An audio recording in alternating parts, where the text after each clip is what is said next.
Ah, do barco. Ouçam bem, bando de incrédulos. Eu sei muito bem para onde vão suas mentes quando mencionam o Caribe do meu tempo. Vocês acreditam nessas mentiras dos marionetistas chamados Hollywood. Bah, estão vendo a Pérola Negra? Aquele ninho de ratos de Port Royal, trapos sujos com caveiras e aqueles cães hereges ingleses cheios de rum. Por Deus! Que grande mentira lhes contaram. Fizeram vocês acreditarem que esses patetas eram os donos do mar oceano.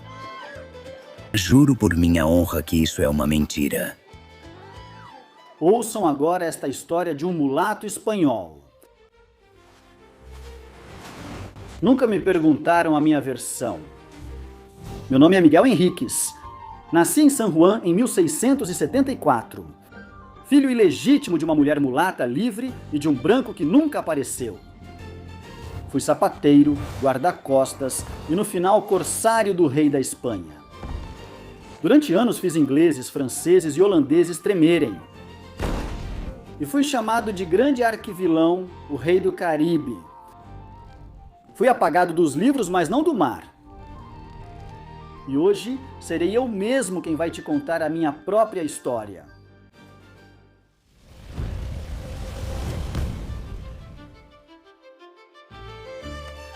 Desde criança entendi duas coisas. Que eu tinha vindo ao mundo sem herança e que nas terras do rei, se alguém servisse bem, podia conquistar seu lugar. Minha vida começou numa oficina de sapateiro, sempre cheirando a couro e cola. Lá, além do ofício, aprendi a ler e a escrever. Enquanto costurava botas para os outros, eu lia papéis, cartas, notícias. Eu sabia que fora da ilha se decidiam guerras, coroas e portos. E comecei a me perguntar por que eu tinha que ficar preso aqui, em terra. O contrabando não se aprende nos livros, mas sim pela necessidade. Porto Rico, às vezes o dinheiro chegava, outras não. Às vezes tinha trigo e outras vezes só promessas. Os navios estrangeiros traziam o que faltava e muitos faziam vista grossa porque era isso ou o outro. Fome. Eu, enquanto isso, ouvia, observava, decorava nomes, contava canhões. E a informação, meus amigos, já lhes digo, é muito bem paga. Ao começar a navegar, as coisas não saíram como esperado. Estive prestes a perder tudo logo no começo. Como são as coisas, né? Depois eu seria o mais rico do Caribe. Enfim, depois desse começo, alguém viu em mim mais do que um sapateiro atrevido. O governador Gabriel Gutierrez de la Riba me tomou como homem de confiança. Ele sabia que eu podia me mover onde outros não chegavam e conversar com quem outros nem sequer viam. Usaremos mis rutas de contrabando. Muitos acharam que me usavam. Na verdade, eu estava aprendendo. Em 1701, a Europa entrou em guerra. De novo! Mas desta vez era diferente.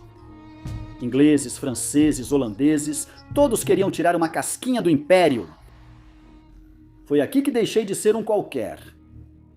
Fui nomeado guarda-costas do Caribe e, para melhorar as coisas, pedi uma carta de corso que foi aceita.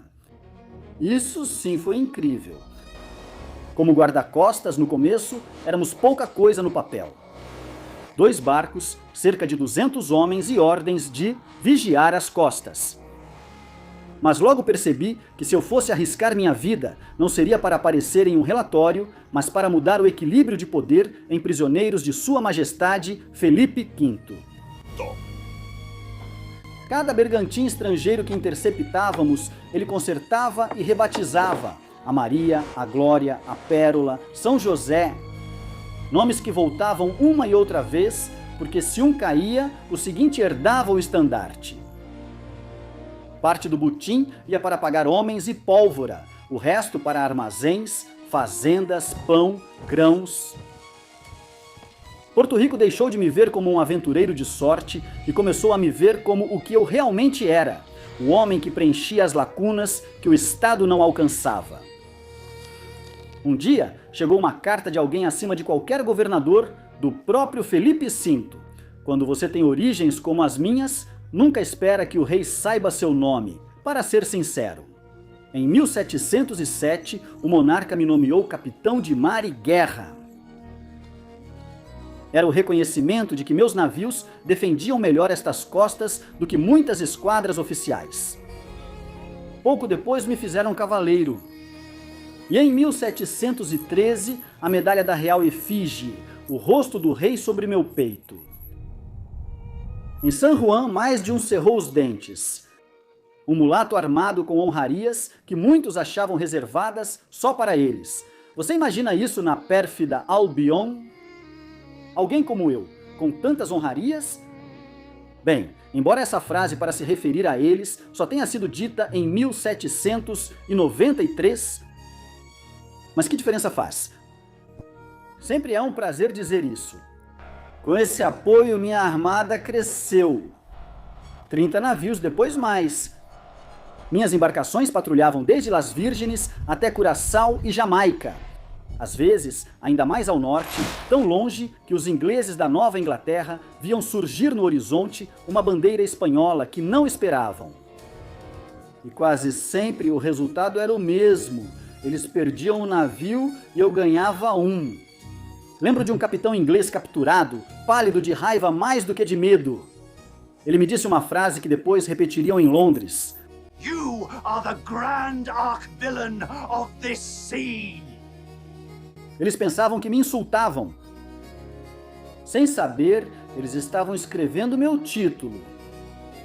Em 1717, soubemos que um grupo de ingleses havia se instalado em Vieques como se fosse terra de ninguém. Erro crasso. Posicionei meus navios e homens. E quando tudo terminou, os ingleses saíram de lá derrotados e humilhados. E eu voltei para San Juan, recebido como herói. Você pensaria que, depois de Vieques, tudo seria celebração e calma. Foi exatamente o contrário. Quanto mais meu poder crescia, mais o medo dos outros aumentava. Governadores que antes me procuravam, agora desconfiavam de mim. Comerciantes que antes me aplaudiam, agora murmuravam. Eu continuava capturando navios inimigos, financiando fortalezas, construindo hospitais e transportando as correspondências do rei entre os portos. Mas em San Juan havia quem não suportasse uma verdade simples. O homem mais rico e influente de todo o Caribe veio de Baja Cuna, sem sobrenome conhecido. Primeiro tentaram me sufocar cortando permissões. Algum governador ciumento achou que podia me esmagar confiscando minhas propriedades. Enfrentei-os nos tribunais do rei a quem servia. E eu venci. Para muitos isso parecia confirmar que Miguel Henríquez era intocável. Mas lembre-se disso. Nada nem ninguém nesta vida é intocável. Se sua força depende apenas do medo que você causa, cedo ou tarde alguém vai encontrar uma maneira de te derrubar. A única coisa que não cai é o que você realmente fez e o que pode fazer de novo, mesmo que tirem tudo de você. Esse conselho eu te dou de presente. No final, em 1731, chegou um novo governador, Matias de Abadia. Desta vez, ele não tentou enfrentar meus canhões. Ele foi direto para o meu bolso. Ele abriu arquivos antigos, contratos, permissões. O que antes havia sido aprovado, agora era revisado como se fosse crime. Ele ordenou que fossem calculados supostos impostos atrasados sobre capturas de 20, 30 anos atrás. Os valores eram simplesmente absurdos. Lembro daquela reunião com a Abadia. Você deve todo esse valor ao Tesouro do Estado. Nem você, nem ninguém pode escapar de suas falhas. Nem toda a minha frota, nem todas as minhas fazendas juntas valem essas colunas de tinta. Isso não é justiça. É um fuzilamento com papel. Em 2 anos eu perdia tudo o que tinha. Minha própria casa ficou vazia. E ainda restavam ameaças de prisão. Quando meu filho Vicente morreu e eu entendi que o próximo passo seria me trancar para sempre, pedi asilo no convento de Santo Tomás e me refugiei lá. 8 anos. 8 anos dentro de muros que eu mesmo tinha ajudado a manter com meu dinheiro quando os cofres reais estavam vazios. De lá escrevi cartas ao rei, lembrando meu serviço, minhas campanhas, minhas feridas. A resposta que recebi foi: desdém. Lá fora, quem me temia dividia o que restava do meu império. Estúpido. Seamos nosotros quienes disfrutemos ahora. Dentro, apenas alguns poucos permaneceram ao meu lado. Um contador leal, alguns homens da igreja que não esqueciam o que eu havia feito pela ilha. Dizem que morri de morte súbita em 1743. Outros disseram que foi veneno. A verdade é que quando a gente vê tudo o que construiu desmoronar, o coração já não bate do mesmo jeito. O que eu sei é que no dia em que parei de respirar, muitos pensaram que finalmente tinham enterrado também o meu nome. Eles se enganaram. Eu não fui um pirata. Eu não fui uma nota de rodapé. Fui corsário do rei da Espanha, filho de uma mulher nascida escrava, que chegou a comandar mais de 300 navios e 1.500 homens. Fui o homem que em Londres chamaram de grande arquivilão, porque não encontraram outra forma de explicar como um pequeno porto podia humilhar uma potência que se achava dona do mar. Esta foi minha história, minha vida, esquecida por muitos. Até hoje. Porque graças à história hispana, meu nome volta a se erguer sobre as ondas. E como o velho lobo do mar que fui, retorno para reivindicar meu lugar na memória da Espanha.